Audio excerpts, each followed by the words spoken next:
The Adventurer's Log. Hi, I'm Bobby, I'm your host, and we're going to talk about The Mandalorian. But before we get to that, this day in tech history. On this date, October 30th, in 1938, Orson Welles broadcast his radio adaptation of The War of the Worlds, which reportedly caused panic among listeners who believed the theatrical presentation was a real news broadcast.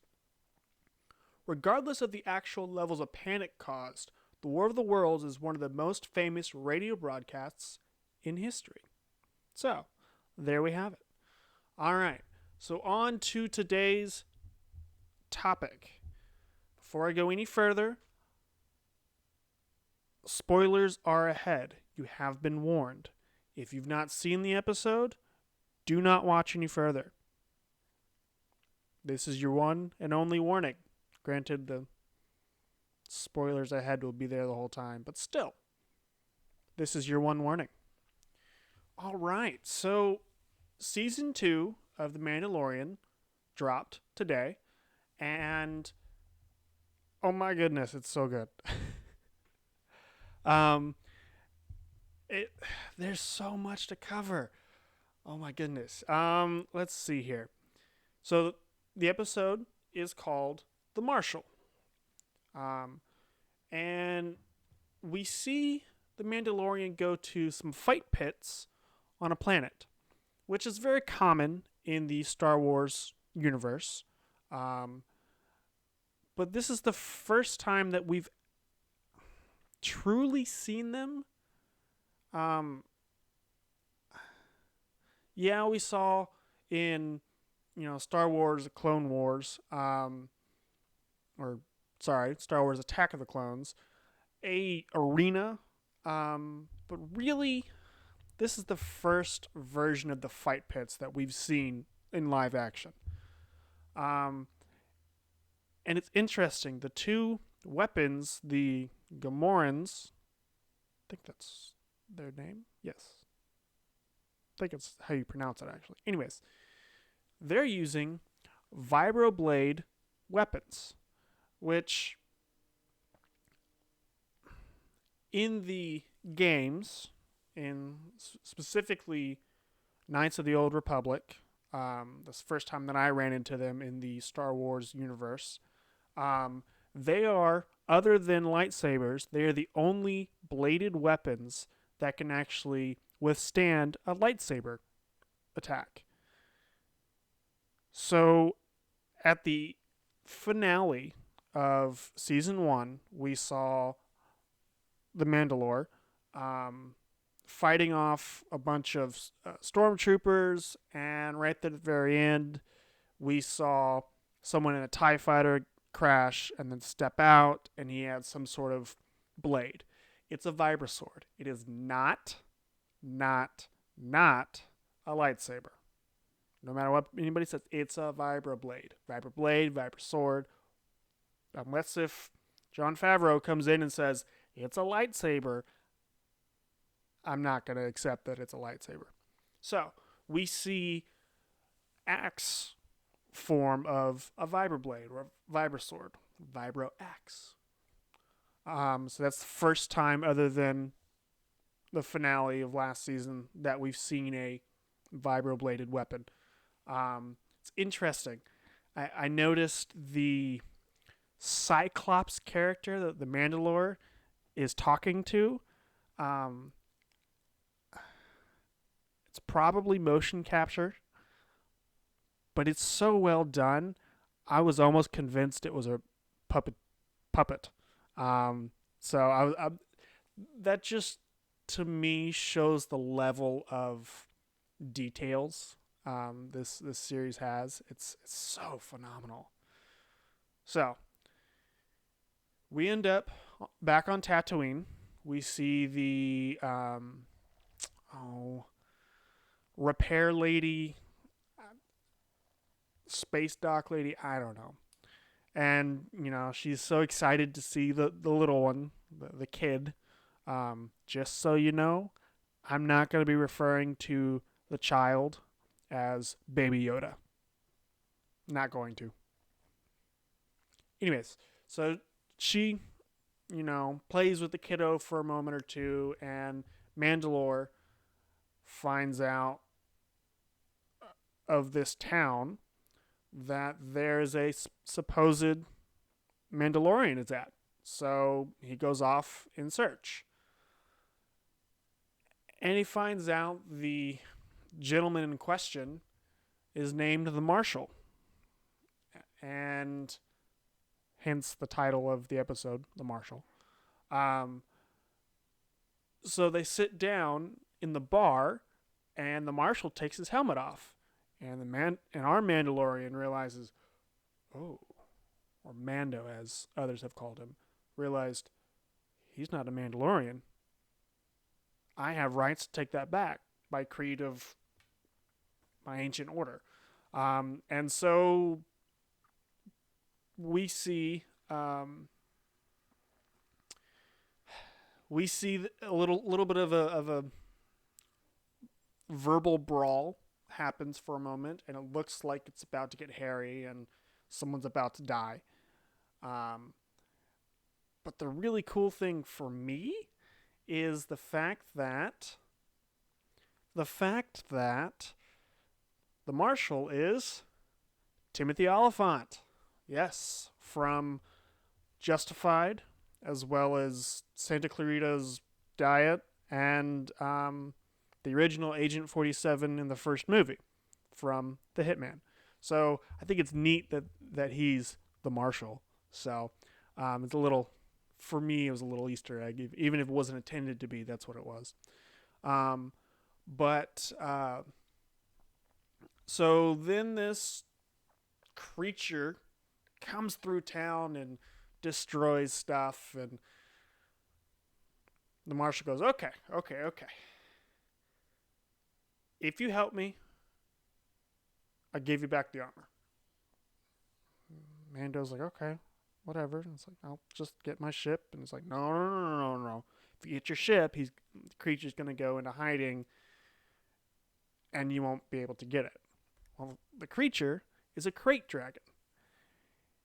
This is the first time in live action that we've seen a crate dragon. They're seen several different times in the games. I believe mentioned several times in some of the animated series. But this is the first time we've seen a live action crate dragon. So I thought that was really cool. And so they go off to find the den of the crate dragon, and they run into Tusken Raiders. Well, the Tusken Raiders are also wanting to get rid of the crate dragon because it's killing them and their herd.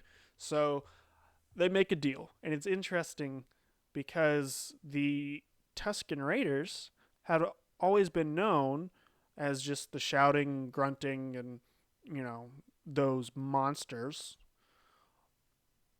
But this is the first time we see their communication isn't just grunts and growls and noises. It's hand gestures, too. I thought that was neat. So they get to the cave where the crate dragon is, and they realize we're going to need some help. They get help from the town, and the town's like, oh, whoa. They've raided us several times, killed several of our people. We're not going to help them. And Marshall goes, if we help, they'll leave us alone. And the town was sold. So after some very unique fighting and unique skill and tactics, Crate Dragon is killed. And Mando got the armor and zooms off. And earlier in the episode, we'd found out that the Marshal had, right as the Empire fell, as the second Death Star was exploded or destroyed, some basically slavers and miners, I don't remember exactly what, but they came into town that the marshal was at and took over. And the marshal ran to get away, and in the process was rescued by Jawas.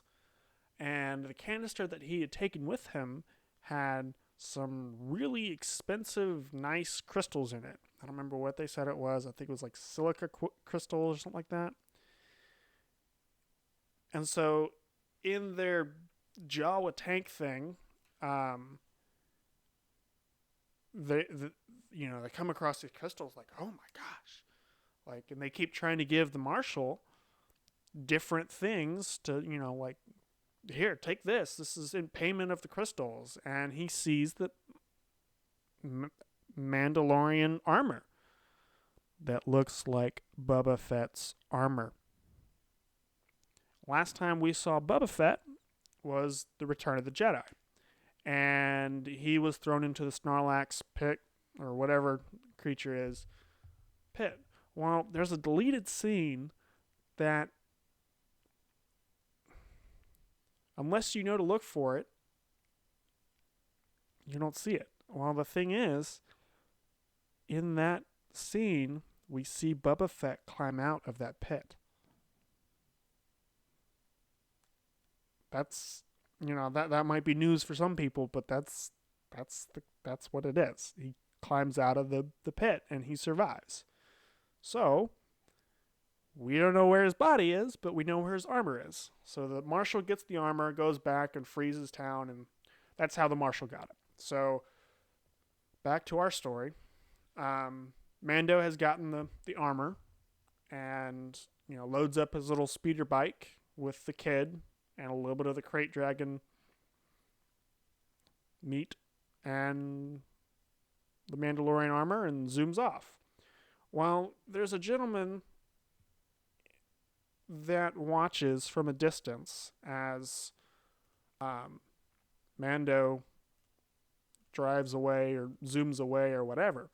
Well, the gentleman that we see turns around and looks right at the camera. And it's this actor.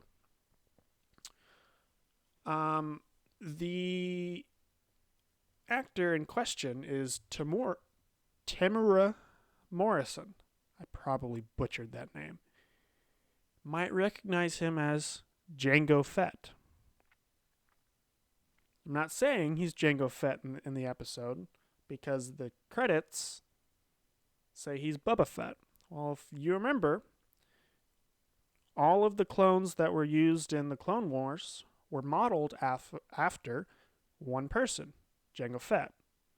And his one fee for all of the cloning process was to have one clone, unaged, to grow at a natural rate, his son, Boba Fett. So we see him as he turns around. So he turns around and faces the camera, and there he is. And that's the end of the episode. And I looked at the credits for the episode. He's excuse me. He's named as Boba Fett. So, Boba Fett is alive. And if that spoiled the whole episode for you, that's your own fault, because there's spoilers right here. Spoilers ahead. I'm excited to see what happens in the next episode. I know tonight there's a special viewing thing going to be on Disney Plus about 6 Eastern time, I believe it is.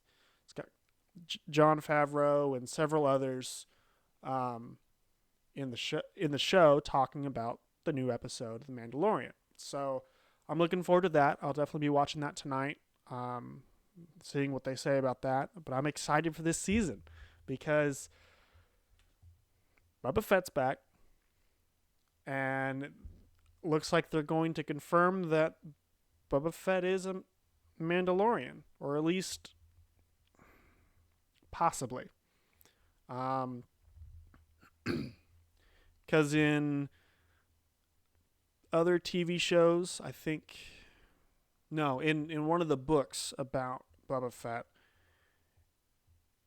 and I think one of the other games, it actually says that Boba Fett or Jango Fett um, wasn't a Mandalorian, but that he was from the same system and very similar attributes to his kind, just not a Mandalorian.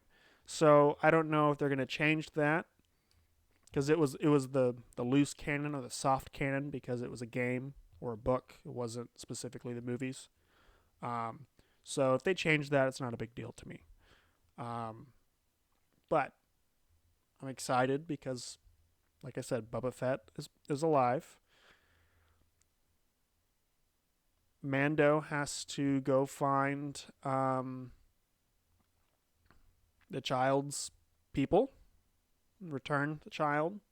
Um, we know there is leftovers from the Empire who are looking for Mando and the child. There's probably going to be more bounty hunters. So I'm excited. If y'all have any questions, comments, concerns, leave them down below. Take a chance and explore something new or old, but new to you. Adventure is out there. Go find it. I'll see y'all Monday.